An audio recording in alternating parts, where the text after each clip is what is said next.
Historia de los Reyes de Britania. Escrita por Geoffrey de Monmouth. 1.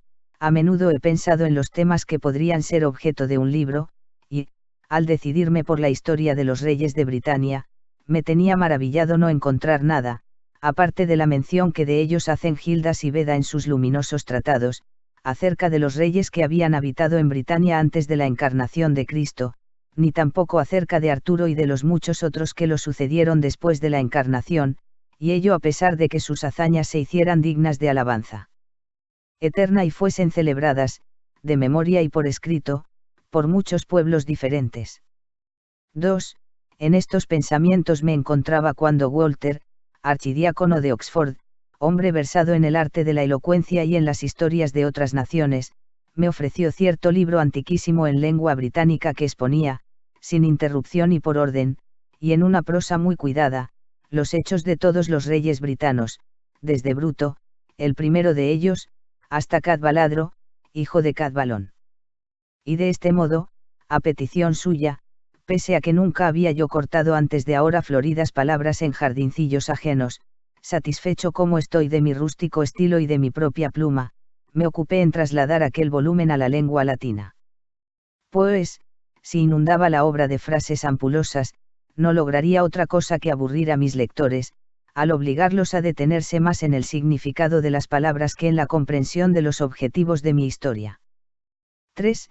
Protege tú, Roberto, duque de Gloucester, esta obrita mía a ti dedicada, para que así, bajo tu guía y tu consejo, pueda ser corregida y todos piensen, cuando se publique, que es la sal de tu Minerva quien la ha sazonado y que las correcciones no proceden de la mísera fuente de Geoffrey de Monmouth, sino de ti, a quien Enrique, ilustre rey de los anglos, engendró, a quien filosofía instruyó en las artes liberales, cuyas innatas virtudes militares te pusieron al frente de nuestros ejércitos. De ti, por quien ahora, en nuestros días, la isla de Britania se felicita, dándote su cariño cordial, como si fueras un segundo Enrique. 4. Tú también, Calerán, conde de Meulan, la otra columna de nuestro reino, concédeme tu ayuda para que, bajo la dirección compartida de ambos, la edición de mi libro, ahora hecha pública, brille con una luz más bella. Pues a ti, que naciste de la estirpe de aquel celebérrimo Carlomagno, te recibió en su gremio la madre filosofía, te enseñó las sutilezas de sus ciencias y, después, para que te distinguieras en los ejercicios militares, te llevó a los campamentos de los reyes, donde, superando en valor a tus compañeros de armas, aprendiste a manifestarte como terror de tus enemigos y como protección de los tuyos, bajo los auspicios paternos. Siendo, por tanto, como eres, fiel protección de los tuyos, a mí, tu poeta, y a este libro, nacido para tu diversión, recíbenos bajo tu tutela para que, recostado a la sombra de un árbol tan frondoso, pueda yo hacer sonar la flauta de mi musa con un ritmo seguro y firme, incluso en presencia de los envidiosos y de los malvados. 1. Descripción de Britania. 5. Britania, la mejor de las islas, está situada en el océano occidental entre Galia e Hibernia, y mide 800 millas de longitud y 200 de anchura. Todo lo que es adecuado al uso de los mortales, Britania lo proporciona con infinita prodigalidad.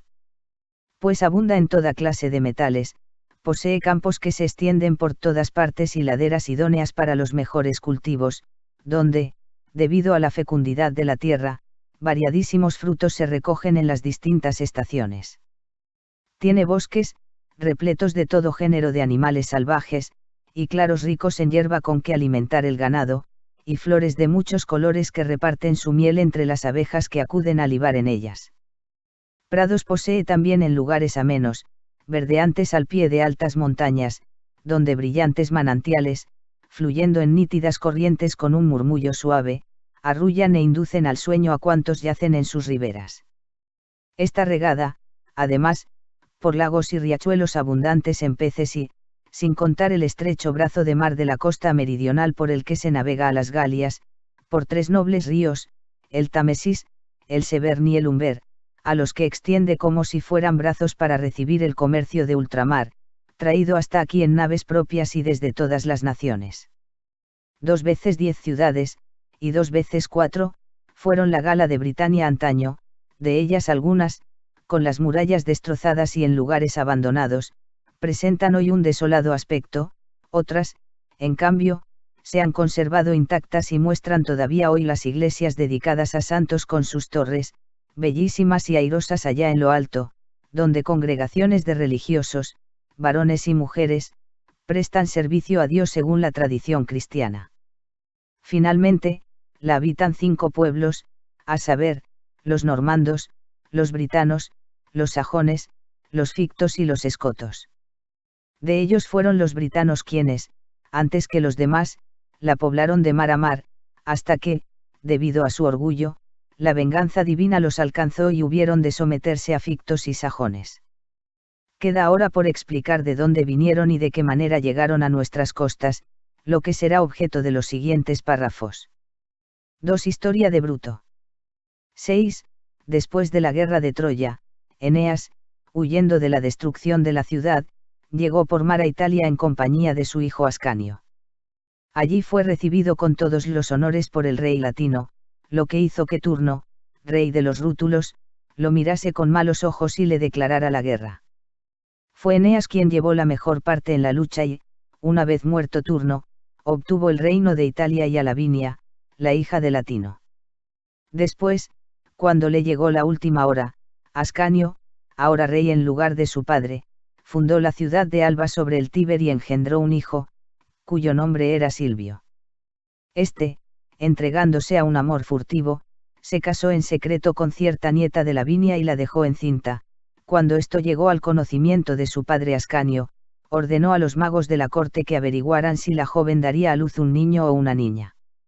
Los magos llegaron, por medio de su arte, a la irrevocable conclusión de que sería un varón y de que éste mataría a su padre y a su madre, sufriría el destierro y, después de haber viajado por muchos países, llegaría a obtener los más altos honores. Y no se equivocaron en su vaticinio, pues, cuando llegó el día del parto, la mujer dio a luz un varón y murió. El niño fue confiado a una nodriza y se le puso el nombre de Bruto. 3 veces 5 años después, acompañando el joven a su padre en una jornada de caza, lo mató accidentalmente con una flecha, pues, mientras los monteros hacían salir a los ciervos al encuentro de los cazadores, Bruto, queriendo herir a las bestias, erró la trayectoria de su dardo y alcanzó a su padre en el pecho. 7. Muerto este, Bruto fue expulsado de Italia, indignados sus parientes con él por haber cometido un crimen tan grande. En su destierro, llegó a Grecia y encontró allí a los descendientes de Heleno, hijo de Príamo, que en aquel entonces estaban sometidos al poder de Pandraso, rey de los griegos. Pirro, en efecto, el hijo de Aquiles, después de la caída de Troya se había llevado consigo encadenados al antedicho Heleno y a muchos otros, y, para vengar en ellos la muerte de su padre, había dispuesto que se los mantuviera en esclavitud. Cuando Bruto conoció que aquella era la estirpe de sus mayores, decidió quedarse con ellos. Pronto comenzó a destacar por su destreza con las armas y por su honestidad, tanto que príncipes y reyes lo distinguían más a él con su afecto que a los demás jóvenes de su raza. Pues era entre los sabios, sabio, y entre los valientes, valiente, y todo el oro, plata y despojos que ganaba lo distribuía entre sus soldados. Su fama fue, así, publicada por todas las naciones, y los troyanos comenzaron a acudir a su lado, rogándole que fuese su caudillo y que los liberase de la esclavitud de los griegos, declaraban que aquello podía hacerse sin dificultad, ya que se habían multiplicado tanto en aquel país que habían alcanzado el número de 7.000, sin contar niños ni mujeres. Había, además, en Grecia un cierto joven de alto linaje, Asáraco de nombre, que favorecía su causa, nacido de madre troyana, tenía depositada en ellos la absoluta confianza de que, con su ayuda, podría resistir el hostigamiento de los griegos. En efecto, su hermano disputaba con él por motivo de 3 castillos que su padre al morir le había legado, e intentaba quitárselos, alegando que había nacido de una concubina. El hermano era griego por parte de padre y de madre, y había captado al rey y al resto de los griegos como valedores de su causa. Cuando vio Bruto la multitud de hombres armados y los castillos que Asáraco ponía a su disposición, se reafirmó en sus pretensiones de independencia. 8.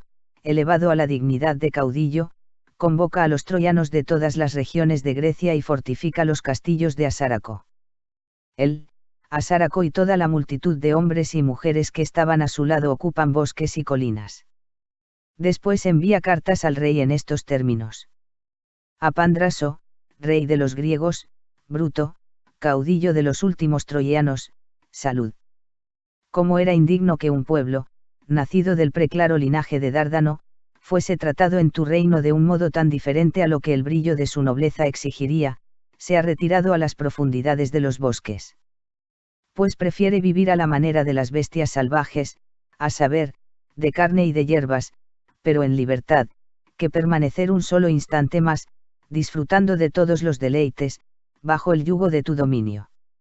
Y si esto ofende a la grandeza de tu poder, no debes reprochárselo, sino ser indulgente con él, pues es deseo común de todo cautivo recuperar su antigua dignidad. Por ello, ten piedad de mi pueblo, dígnate devolverle su libertad perdida y permítele habitar en esos bosques que ha ocupado huyendo de la esclavitud. O, si no, concédeles que puedan irse, con tu ayuda, a otras tierras y otras naciones. 9. Por su parte, Pandraso, una vez conocido el contenido de la carta, se admiró sobremanera de que los mismos que habían sido sus esclavos tuviesen la osadía de dirigirse a él en tales términos. Así, pues, convocada una asamblea de sus nobles, decidió reunir un ejército y marchar contra los rebeldes. Pero mientras buscaba las soledades donde creía que ellos estaban, junto a la fortaleza de Esparatino, surgió Bruto con 3000 hombres y lo atacó de improviso, cuando menos lo esperaba. Enterado de la llegada de sus enemigos, el caudillo troyano se había encerrado en la mencionada fortaleza la noche anterior, con vistas a caer repentinamente sobre ellos cuando estuvieran desarmados y en desorden.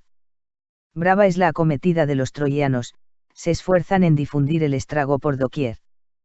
Por su parte, los griegos huyen desconcertados en todas direcciones y, con su rey al frente, se apresuran a atravesar el río Acalón, que cerca fluía. Pero, al intentar vadearlo, se ponen en grave peligro bajo los remolinos de la corriente. Bruto da alcance a los que así tratan de huir, y abate con su espada a aquellos a los que ha dado alcance, ya en las aguas del río, ya en las riberas, y, corriendo de un lado a otro, se alegra de infligirles doble matanza. Cuando Antígono, hermano de Pandraso, se apercibió de esto, sobremanera se afligió, llamó a las filas a sus dispersos compañeros y, con veloz ataque, se volvió contra los furiosos troyanos, prefería morir luchando a persistir en cobarde fuga y ahogarse en ese turbios abismos. Así, pues, avanzando en compacta formación, exhorta a sus compañeros a combatir varonilmente y, con todas sus fuerzas, dispara los mortíferos dardos. Pero de poco o nada le sirvió, pues los troyanos se hallaban provistos de armas, mientras que ellos estaban inermes. De modo que, marchando en su contra resueltamente, hicieron una lamentable carnicería en sus filas y no cesaron de acosarlos hasta que, muertos casi todos, capturaron a Antígono y a su compañero Anacleto. 10. Bruto, obtenida esta victoria, dejó una guarnición de 600 soldados en la fortaleza y se dirigió a las profundidades de los bosques, donde el pueblo troyano esperaba su protección. Por su parte, Pandraso, preocupado por su propia huida y por la captura de su hermano, empleó aquella noche en reunir su disperso ejército y, al despuntar el siguiente día, marchó a sitiar con su gente la fortaleza. Pensaba que Bruto se había encerrado en ella con Antígono y los restantes prisioneros. Así que llegó, pues, ante las murallas y examinó la situación del castillo, distribuyó su ejército en grupos y los dispuso en distintos lugares alrededor de su objetivo, ordenando a unos que impidieran la salida a los sitiados, a otros que desviasen el cauce de los ríos, a otros que derribasen las murallas a fuerza de dar golpes con los arietes y otras máquinas de guerra. Todos obedecieron sus órdenes, aplicándose a la tarea con la máxima diligencia y con las miras puestas en dañar lo más posible a los asediados. Al caer la noche, eligieron a los más esforzados de entre ellos para que, mientras los demás, agotados por el trabajo, se entregaban al descanso del sueño, protegiesen el campamento y las tiendas de un ataque furtivo del enemigo. 11. Los sitiados, por su parte, de pie en lo alto de los muros, se emplean con todas sus fuerzas en rechazar las industrias del enemigo con industrias contrarias y, lanzando ya dardos, ya sulfúreas antorchas, se ocupan unánimemente en defenderse. Cuando los enemigos, formada la tortuga, socavaban el muro, los obligaban a retroceder con fuego griego y una lluvia de hirvientes aguas. Finalmente, agobiados por la escasez de vituallas y por el cotidiano trabajo, enviaron un mensajero a Bruto, instándolo a que viniese cuanto antes en su ayuda, pues temían que, reducidos por la debilidad, se vieran obligados a abandonar la fortaleza. Bruto, por su parte, estaba deseoso de prestarles auxilio, pero se debatía en tormentos interiores, pues no tenía suficientes soldados como para presentar batalla al enemigo en campo abierto. Al punto, adoptando una feliz estratagema, resuelve entrar de noche en el campamento griego y, burlados los centinelas, dar muerte a cuantos estuviesen dormidos. Como veía que esto no podía llevarse a cabo sin la aquiescencia y cooperación de uno de los propios griegos, llamó a su presencia a Anacleto, el compañero de Antígono, y, desenvainando la espada, le habló de esta manera. Ilustre joven, ha llegado para ti y para Antígono la última hora, si no convienes en ejecutar fielmente lo que voy a ordenarte, en cumplimiento de mi voluntad.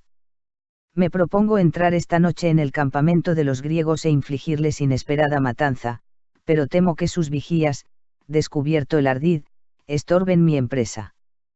Por ello, viendo que, ante todo, debemos dirigir nuestras armas contra los centinelas, desearía yo engañarlos con tu ayuda y, de ese modo, tener acceso libre para atacar a los demás.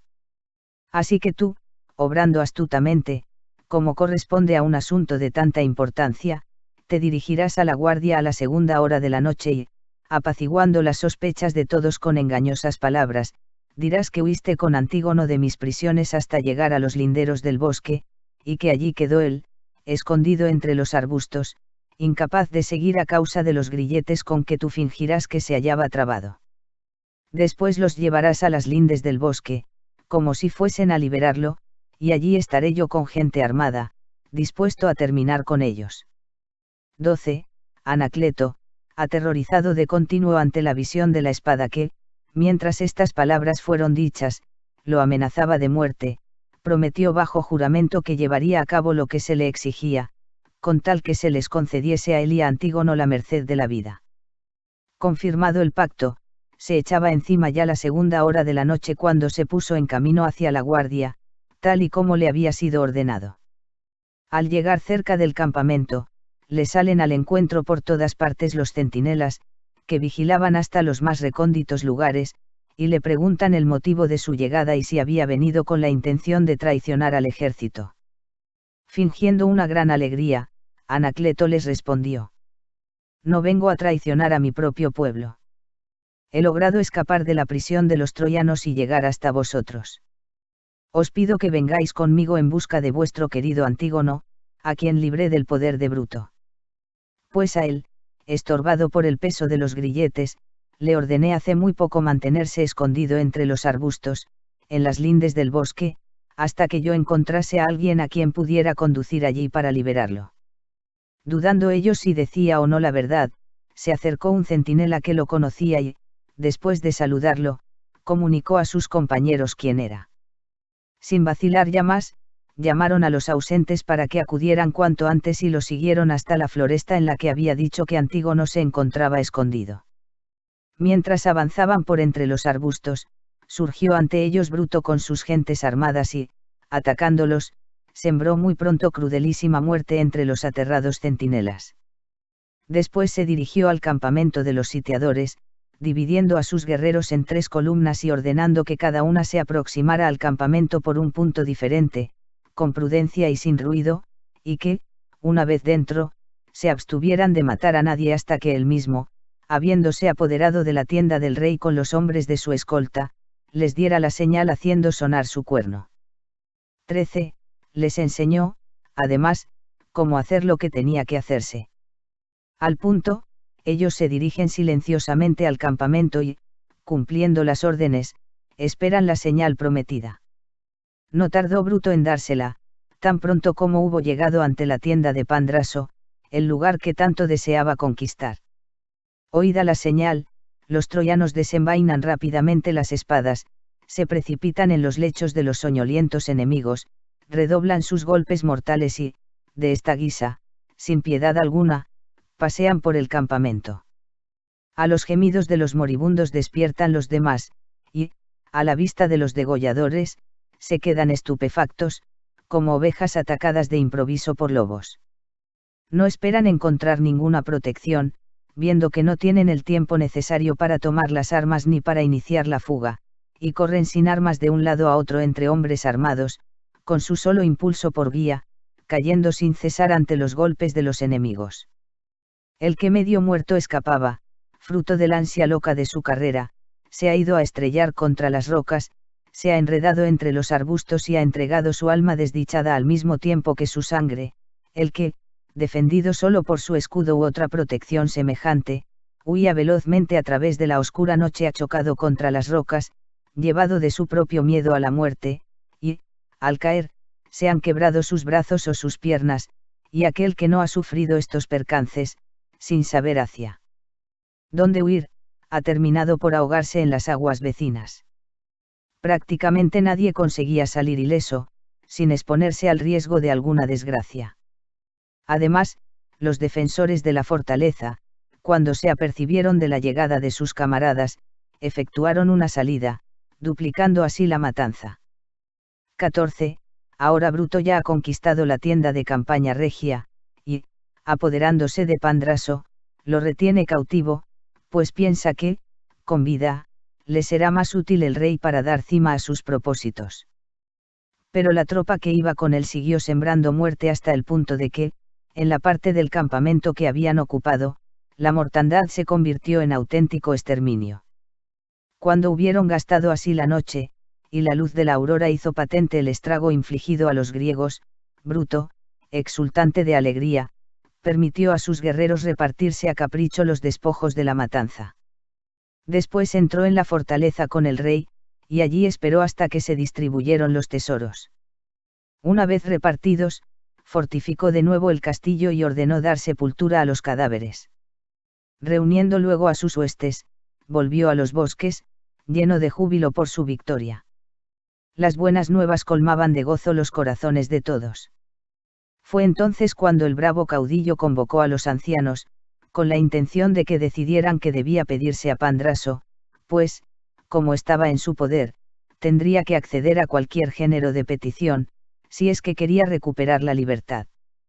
Unos ancianos proponían una cosa y otros, otra, de acuerdo con sus inclinaciones. Hay quien lo exhorta a pedir parte del reino y quedarse a vivir allí, otros prefieren que se exija al rey la licencia y los medios necesarios para abandonar el país.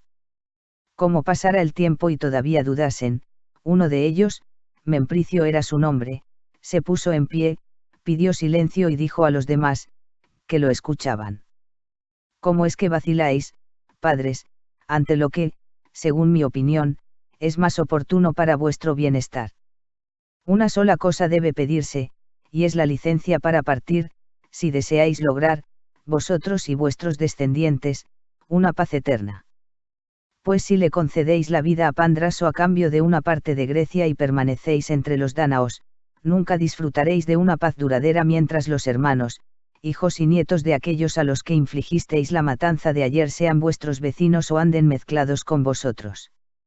No llegarán nunca a olvidar la muerte de sus parientes y, en consecuencia, os guardarán un odio eterno, aprovechando cualquier bagatela para tomar venganza, y vosotros, estando en inferioridad numérica, no tendríais la fuerza necesaria para resistir los ataques de tantos naturales de esta tierra, ya que en cualquier disputa que surja entre ambos bandos aumentará diariamente el número de ellos, mientras que el vuestro disminuirá. Así, pues, os propongo que pidáis al rey la mano de su hija primogénita, la que llaman Inogen, para nuestro caudillo, y, con ella, oro y plata, naves y víveres, y todo lo necesario para abandonar este país. En cuanto obtengamos de él lo que pedimos, solo nos quedará dirigirnos con su licencia hacia otras tierras. 15. Con estas y parecidas razones dio fin a su discurso.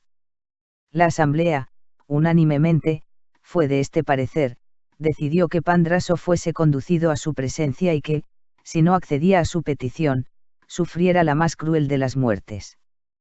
Traen al rey sin tardanza y lo colocan en un asiento más elevado que los demás. Desde allí puede oír los tormentos que lo aguardan si rehúsa aceptar el trato, y responde así a los troyanos. Ya que los dioses me son adversos e hicieron caer a mi hermano Antígono en vuestras manos, me someteré a vuestro dictado, porque, si me negase, perdería la vida, que podéis concederme o quitarme a voluntad. Pues nada hay, en mi opinión, más excelente y agradable que la vida, y no es maravilla que esté dispuesto a rescatarla a cambio de otros bienes. Por ello obedeceré vuestras órdenes, aunque mal de mi grado. Sin embargo, me queda un consuelo, y es que voy a entregar a mi hija a un joven de tan gran valor, a quien la nobleza que echa brotes en él, así como la fama que entre nosotros ha adquirido, lo revelan como ilustre retoño del linaje de Príamo y de Anquises. ¿Quién sino él ha liberado a los desterrados de Troya, esclavos de tantos y tan poderosos príncipes, de sus cadenas? ¿Quién sino él ha osado hacer frente con ellos a los griegos, desafiando con tan pocas tropas una tan poderosa hueste de hombres armados, y en el primer combate ha conseguido hacer prisionero a su rey? A este joven tan noble y de tanto valor que me ha hecho frente le concedo gustoso a mi hija Inogen, y también le doy oro, plata, naves, trigo, vino y aceite, y todo aquello que juzguéis necesario para el viaje. Y si, alejándoos de vuestro actual designio, decidierais permanecer junto a los griegos, os otorgo la tercera parte de mi reino para que la habitéis. Pero si persistís en vuestro propósito, llevaré a efecto mis promesas y, para mayor seguridad vuestra, seguiré con vosotros como rehén hasta que hayáis obtenido todo lo que pedís. Confirmado el acuerdo, se despacharon mensajeros a todas las costas de Grecia para reunir naves. Juntaron 314, debidamente equipadas con todo género de provisiones. La hija de Pandraso se casó con Bruto. Cada uno, conforme a lo que su rango exigía, fue obsequiado con oro y plata. Cumplida su palabra, el rey es liberado, y los troyanos parten de sus dominios con vientos favorables. En cuanto a Inogen, de pie en la alta popa de su nave, desfallecía una y otra vez en los brazos de Bruto y, con suspiros y con lágrimas, lamentaba alejarse de su patria y de sus parientes, sin atreverse a dirigir sus ojos a la costa mientras ésta estuvo visible. Bruto la consolaba con caricias, prodigándole tiernos abrazos y dulces besos, y no cejó en su intento de confortarla hasta que vio cómo su esposa, fatigada por tanto llanto, se entregaba por fin al sueño. 16. Mientras tanto, han navegado ya 2 días y una noche con viento favorable y han arribado a cierta isla, llamada Leogecia, que, devastada antiguamente por correrías de piratas, permanecía ahora deshabitada. Bruto envía 300 guerreros a explorarla. Estos, al no encontrar a nadie, se dedican a cazar animales diversos en praderas y bosques, y llegan a una ciudad desierta, donde encuentran un templo de Diana. En él, una imagen de la diosa dictaba oráculos a todo aquel devoto que venía a consultarla. Cargados con la caza cobrada, regresan a las naves e indican a sus compañeros la naturaleza de la isla y la situación de la ciudad, sugiriendo a su caudillo que visite el santuario y que, después de hacer las ofrendas propiciatorias, pregunte a la deidad del lugar en qué país encontrarían residencia favorable. Todos aprueban la sugerencia, y Bruto, acompañado de Gerión el augur y de 12 de los ancianos, se dirige al templo con todo lo necesario para llevar a cabo el sacrificio. Una vez allí, con las sienes ceñidas de guirnaldas, erigieron, de acuerdo con el rito inmemorial, 3 hogueras a la entrada del templo, dedicadas a Júpiter, Mercurio y, por supuesto, a Diana, y derramaron en cada una de ellas libaciones especiales. Después, delante del altar de la diosa, el propio Bruto, asiendo con su mano diestra una vasija llena de vino sacrificial y de la sangre de una cierva blanca, vuelto el rostro a la imagen de la deidad, rompió el silencio con estas palabras. Poderosa diosa de los bosques, terror de los silvestres jabalíes, tú que puedes seguir los cursos del